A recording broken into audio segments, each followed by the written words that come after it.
Hello and welcome back. So you're looking at Nathan MacKinnon on the screen for a reason. Nate Dogg is back, and that means so too are the Avalanche, as they've won 5 straight, and they're going to be making a push toward the playoffs from here on out. Last week, MacKinnon, 2 goals, 6 assists, 4 power play points, and 25 shots in just 4 games.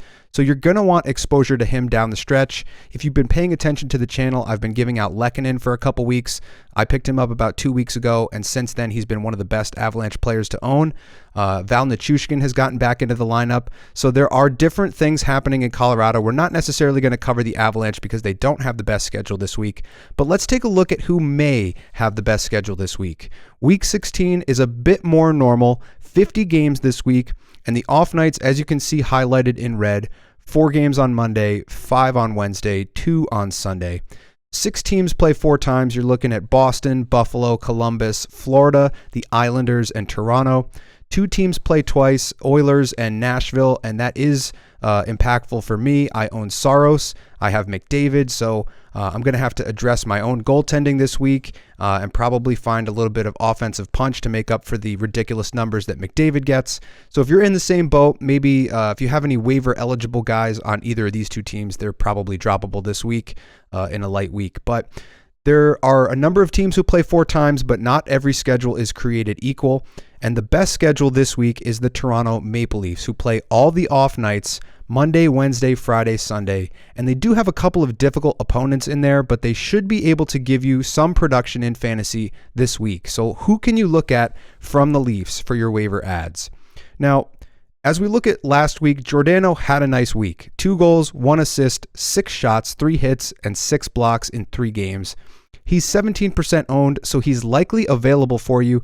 But if you look at his player hub right here, he's only a 45 and way down on the Leafs ranking. He's towards the bottom here for a reason. He's really only good at blocks, 96th percentile in blocks, but everything else he's not really doing much. And most of this is basically unownable. Doesn't get any hits production, so if you're looking for a hits and blocks guy, he's not that. He's not getting any goals. He's hardly getting any assists. Doesn't get any power play time, so this is maybe not the best ad longer term. If you were to add him this week, it would basically be riding his hot streak that he started last week and hoping that that continues for week 16. The best forward option this week is Calle Järnkrok, and I mentioned him a week or 2 ago. The main appeal here is his second line exposure to John Tavares and Mitch Marner. The secondary appeal is his 3-position eligibility: center, left wing, right wing. He's only 7% owned, so he's going to be there for you, which doesn't really make a lot of sense. You're getting exposure to the Leafs' top 6 at only 7% ownership. Last week, 1 goal, 1 assist, 1 power play point, 5 shots in the last 3 games. And if you look at his player hub, he's got a little bit better goal coverage than you would expect. 0.23 goals per game, 78th percentile. Not covering hits or blocks, so he's a little bit lower on the rankings. But you are seeing a little bit of offensive production here, and he does have a power play point on the season, and that came in the last 2 weeks when he's been elevated in the lineup. So you're hoping that this continues, and if you see his change number here on the side, he's actually gone up a little bit. 1.24 is not crazy, but he is improving. But the next guy on this list, Alex Kerfoot, is also improving.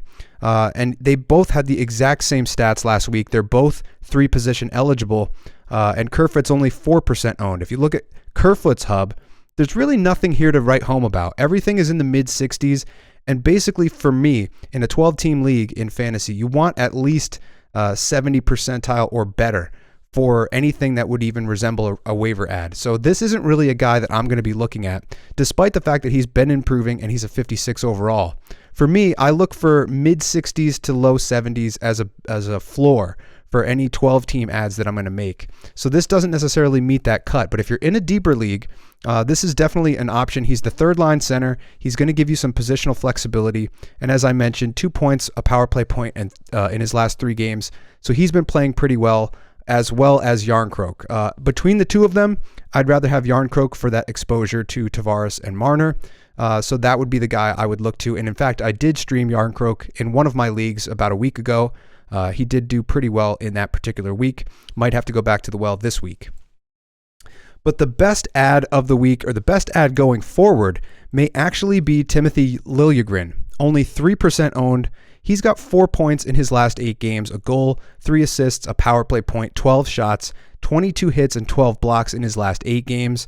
But getting hits and blocks as well, which you can see here from his player hub. So 85th percentile in blocks, 80th percentile in hits. So he is a pretty decent hits and blocks option. He's going to give you 2 hits and about a block and a half per game.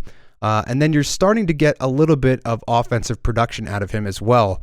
A little bit of power play time means that he probably scored a point, which you can see here. He scored that 1 power play point last couple of games.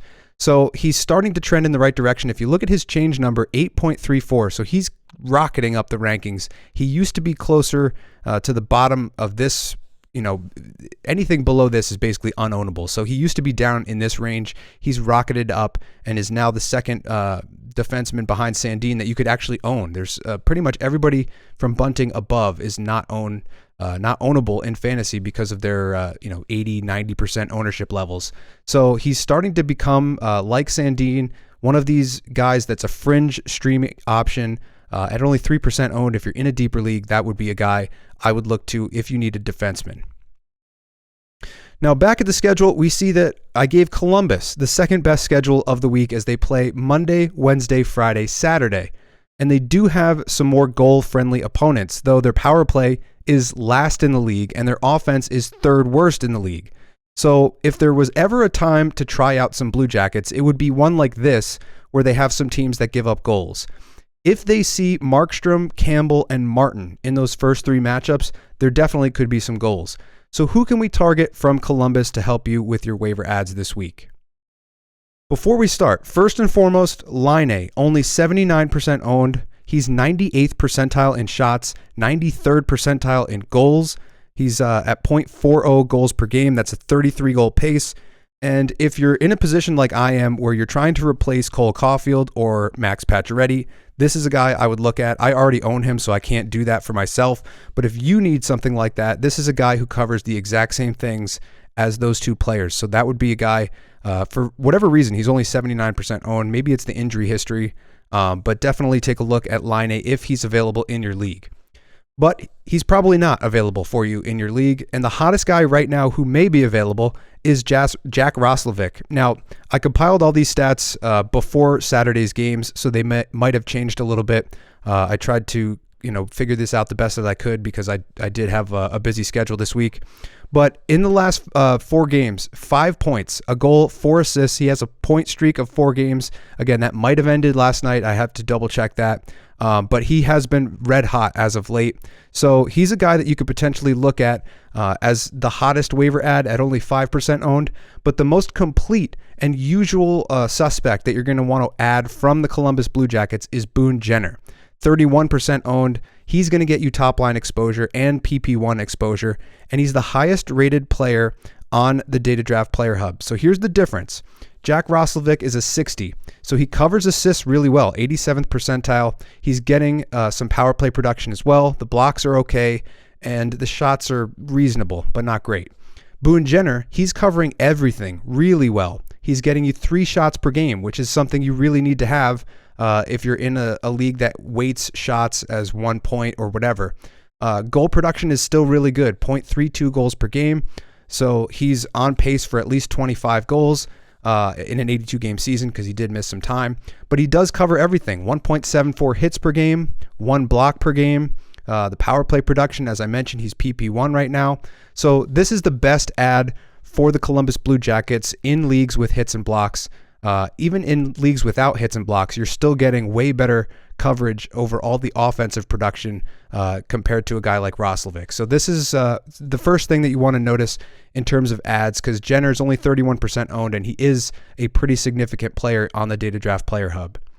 Now, the hottest low ownership guy is Kirill Marchenko. 2% owned. Got to give credit. Fantasy Puck was all over this since basically his waiver claim, or his call-up, I should say, when he got called up to the big squad. But 4 goals, 2 power play points, 21 shots in his last 8 games. He is currently on PP1, so that is getting you some nice exposure. He's basically a single tool in terms of his goal production. 9 goals, 0 assists, and he is very streaky and inconsistent, which tracks very well with most rookies, which is why I usually don't advise you picking up rookies. I said that in the preseason. Now would be the time if you wanted to try a rookie in a week like this where he's playing 4 games and there could be some goals.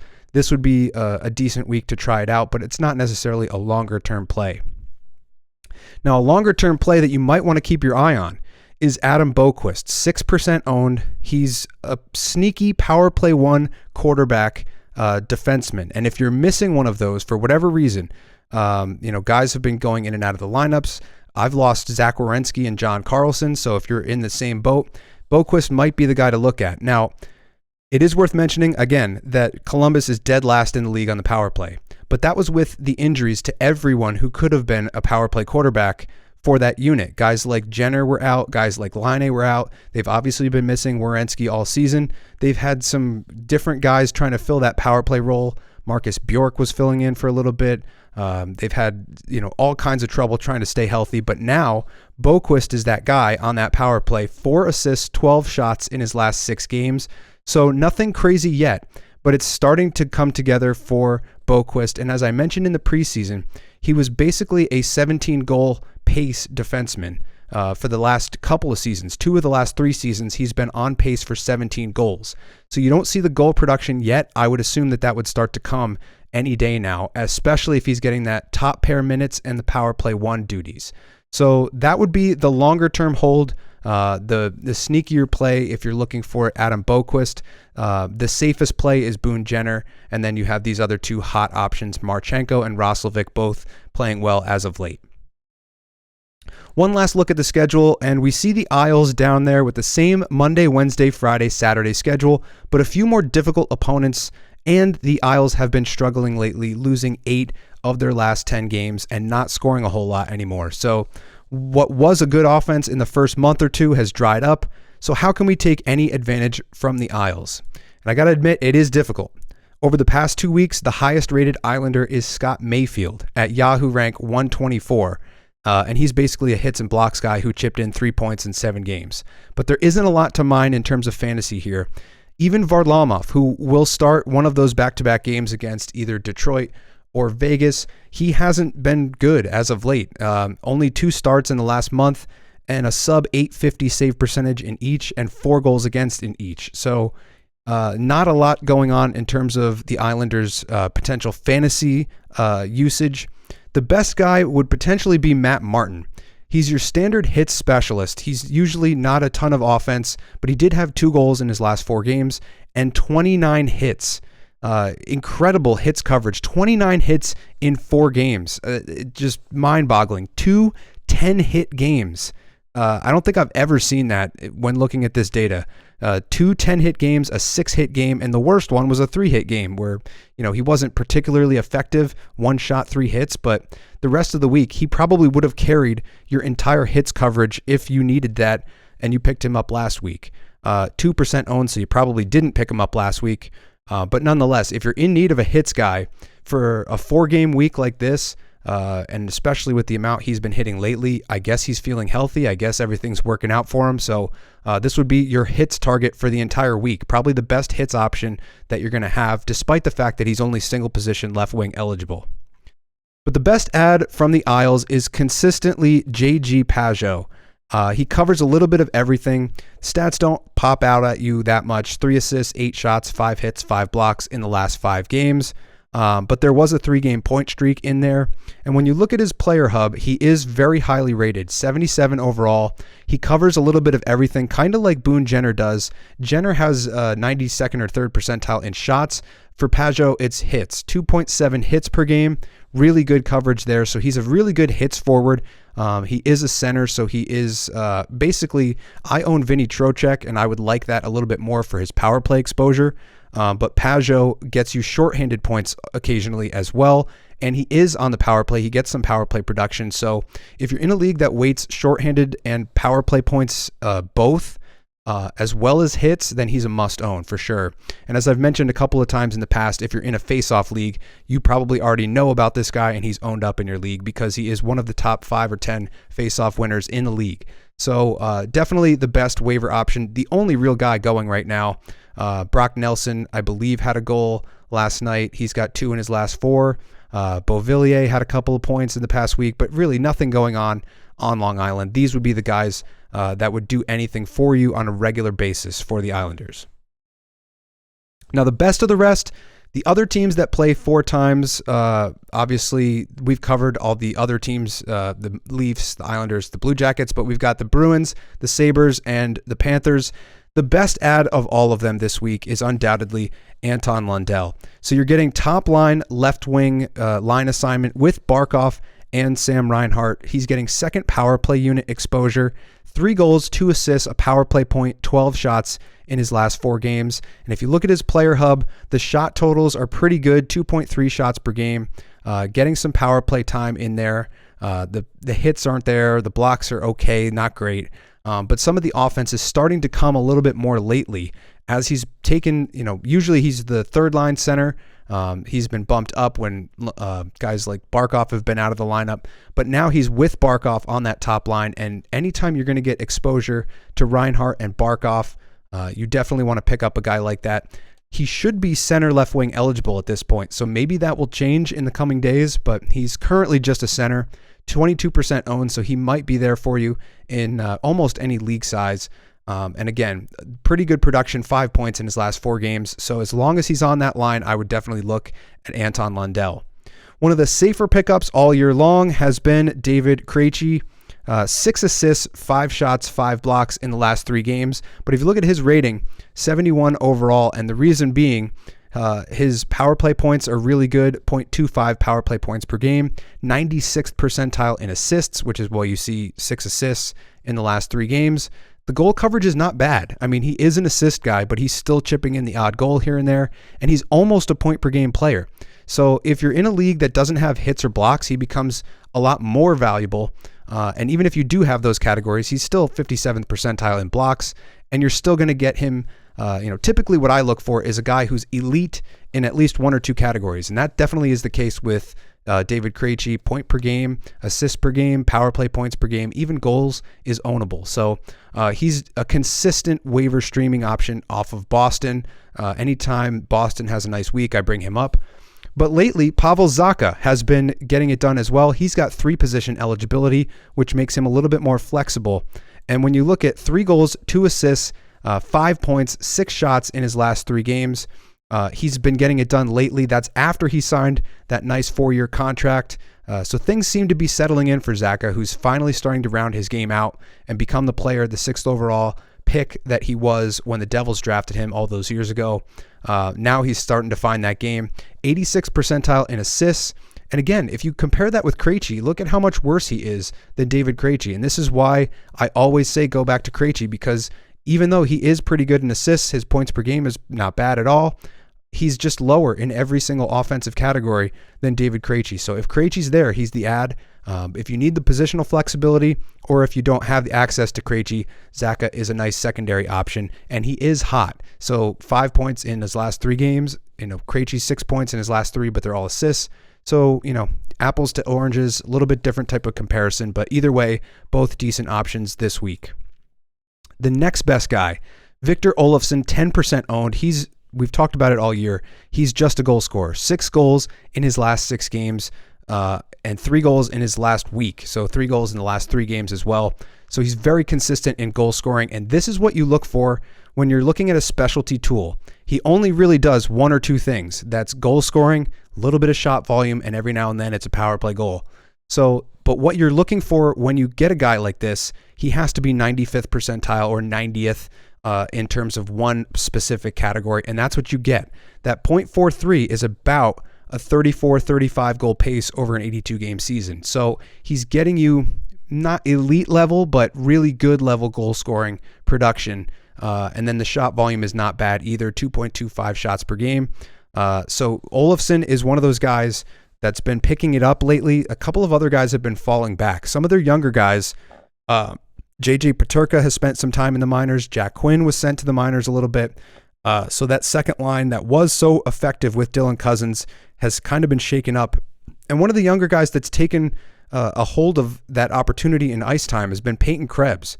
So Krebs only 2% owned, dual position center left wing eligible, 3 goals in his last 3 games. But the reason I'm not showing his player hub, he's only a 31. So he just hasn't done it at all this year. Maybe now he's starting to find his game and heat up a little bit with an increase in ice time as some of these other younger guys start to struggle a little bit as they get settled into the league. The last guy we're going to talk about, Radko Gudas. Lately, there's been a lot of talk about Luke Schenn being one of the best hitters in the game. There's no argument. He's 4.5 hits per game, and he's been incredible all year, and he's starting to put in some offensive production as well. But don't sleep on Radko Gudas. Whoops, I thought I had his player hub, but I don't. 44% owned. He's got 2 assists, 25 hits in the last 4 games, 6.25 hits per game if I'm doing the math right. And again, he's one of those guys that's upper echelon in terms of hits per game. He's going to get you close to 4 hits per game, but anytime he's hitting like this, you definitely want to pick him up, especially in a decent week where he's getting 4 games and you're going to get that hit volume on top of that.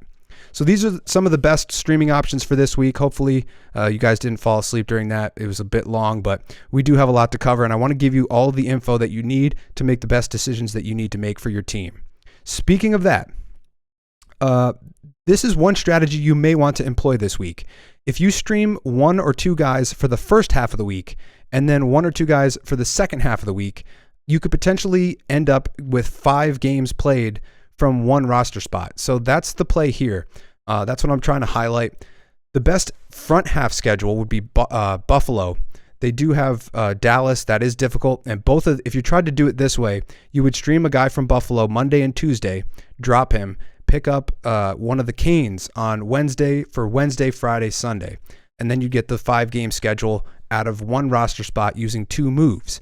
The only problem with that is they both play Dallas, who is very stingy, especially when Ottinger is in net. So, but this could be a nice volume play. Get you those 5 games, especially if you're looking at a hits guy or something like that. That could be something that you could target and try to just make it up for volume. Now, I just went over a couple of good Sabres options, so we're just going to cap it off with the Canes ads for the second half of this. But for those of you who haven't been paying attention, Brady Shea has turned himself from a streaky streaming option to a longer-term hold and maybe a rest of the season option for 12 and 14 team leagues. So he's a 67 rating on the Data Draft Player Hub. He's covering a little bit of everything. The hits, a little bit under 1 per game. Blocks, a little bit under 1 per game, but starting to get good shot volume, 2.3 shots per game. The goal scoring is, surprisingly there. 0.23 goals per game, 78th percentile. Getting some power play time lately. You see the 2 power play points in the last 3 games has bumped him up to this level in terms of power play production. So as long as he's going to be getting that power play time, you're getting access to one of the best teams in the league. So Brady Shea, only 38% owned. This is a guy that could be a nice week or 2-week play right now. And if you're in a deeper league, maybe you hold on to him for the rest of the season. But he's been getting it done in Carolina. And another guy that we've kind of danced around for a while is Teuvo Teravainen.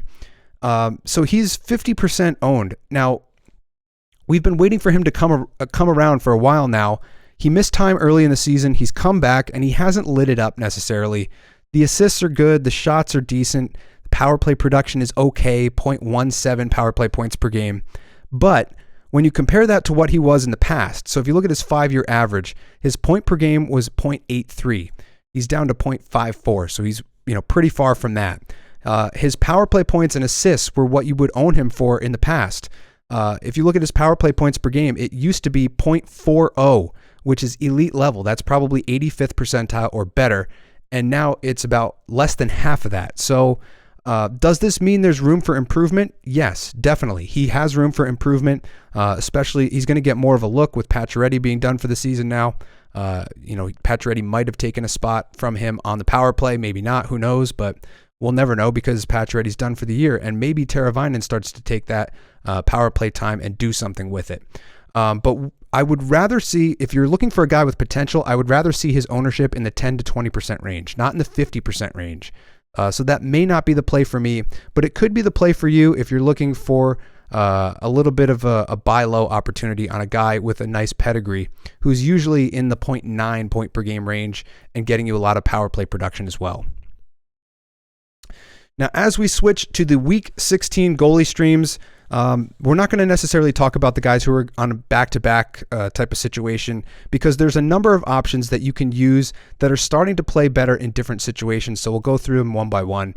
The first one we're talking about is Pavel Francouz, 42% owned, 4 games played in the last 2 weeks, 3 wins, 1.73 goals against, 939 save percentage, and 1 shutout. So what you're looking for out of Francouz, and this is what I was talking about in the preseason, I expected that Georgiev would falter at some point and Francouz would start to take the net over. I mistakenly, for whatever reason, didn't apply that to thinking that that would happen in the second half of the season, where it likely would happen.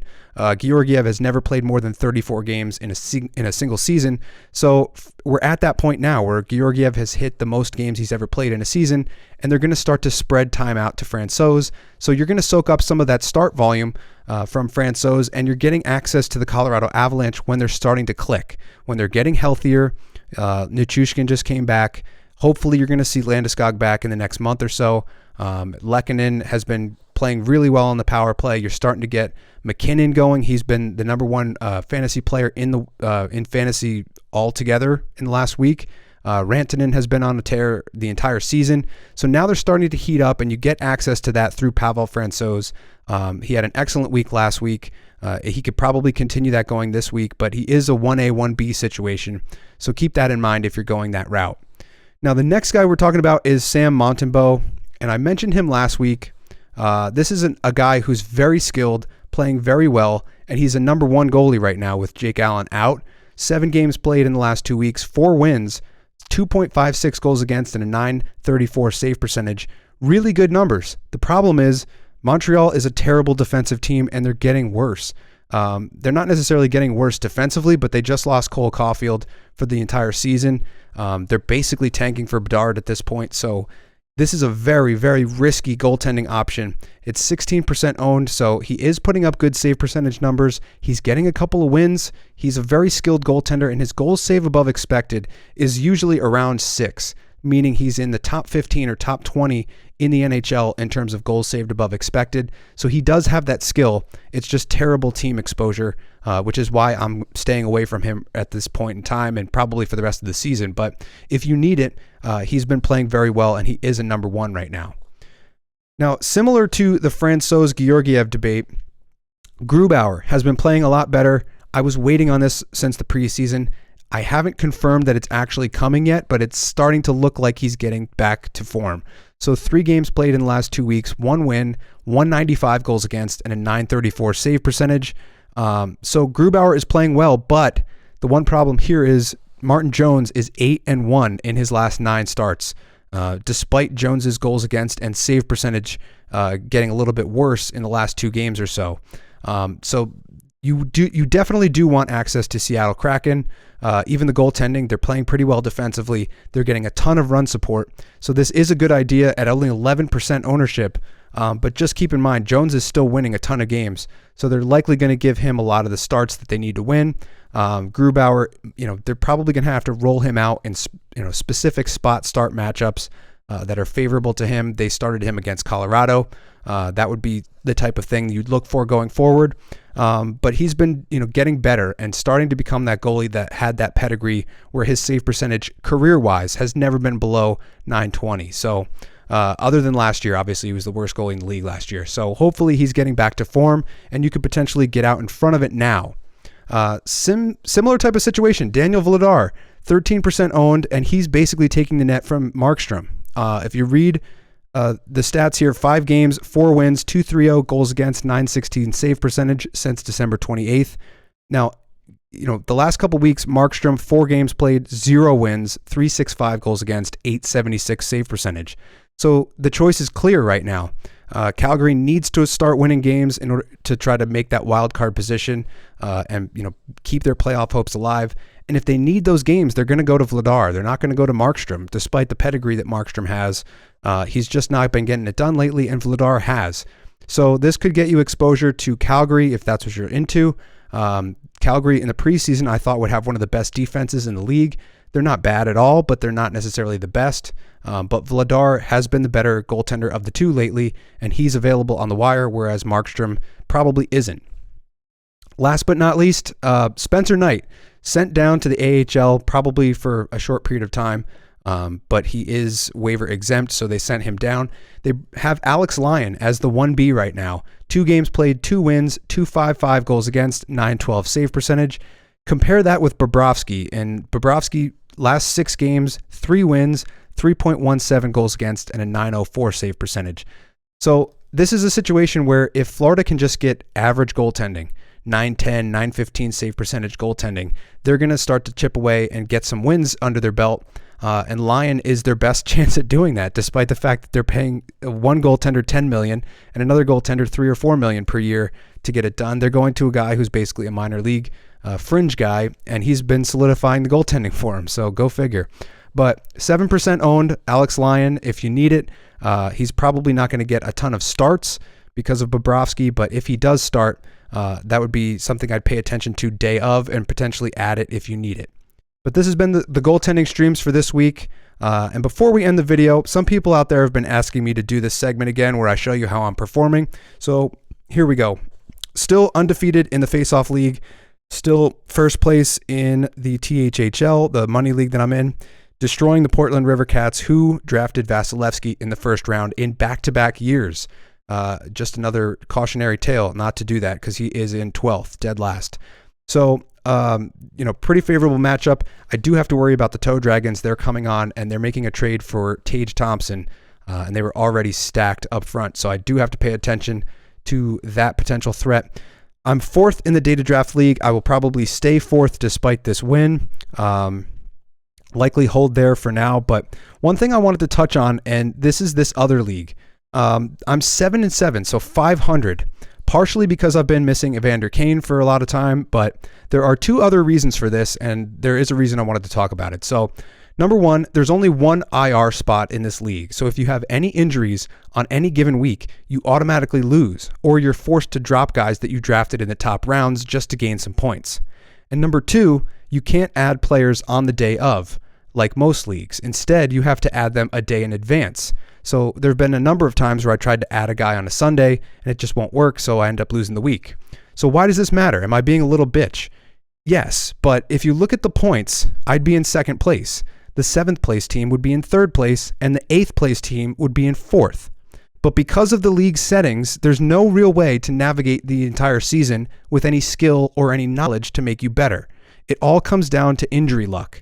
And when you only have 1 IR spot, that determines who's in 1st place. So that's a cautionary tale. If you remember back to the the draft night video that I did, I explained that I accidentally had 3 drafts happening at the exact same time. This was a draft that I didn't realize was going on until 10 minutes beforehand. So maybe my lack of preparation is a factor here as well. Didn't have time to voice my concerns to the commissioner before the draft. So now we're all stuck with this, and I'm stuck with a 500 team that should be in 2nd place. So don't make the same mistake for your leagues next year. If there's something you notice right now about your league format that doesn't seem right, address it right away. I did this in the THHL last year. We were going through the COVID situation and we only had IR spots. And I was making a case, we need IR plus for these COVID things because you can't put those guys on IR. And luckily we added those spots and it's been much more smooth since then. But just wanted to bring that up. Just make sure that your league settings are in order because this league is basically a toss-up. It's just all luck, and there's no fun in playing the game because there's nothing you can do to be better at it. So keep that in mind. This is a cautionary tale.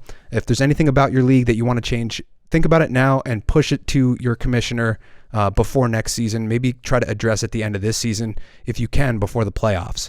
But that's going to do it for this video. If you liked it, make sure to like and subscribe. I'm almost at 2,000 subs, so any little bit helps. And as usual, you can find all the player hubs in the Patreon link in the description below. Follow Data Draft on Instagram at data_draft for some shorter form content. And stay tuned for tomorrow's video where we're going to look at the top ownable performers from Week 15, the guys that are hottest right now in the league. So that's going to do it. Thanks again, and I'll see you in the next one.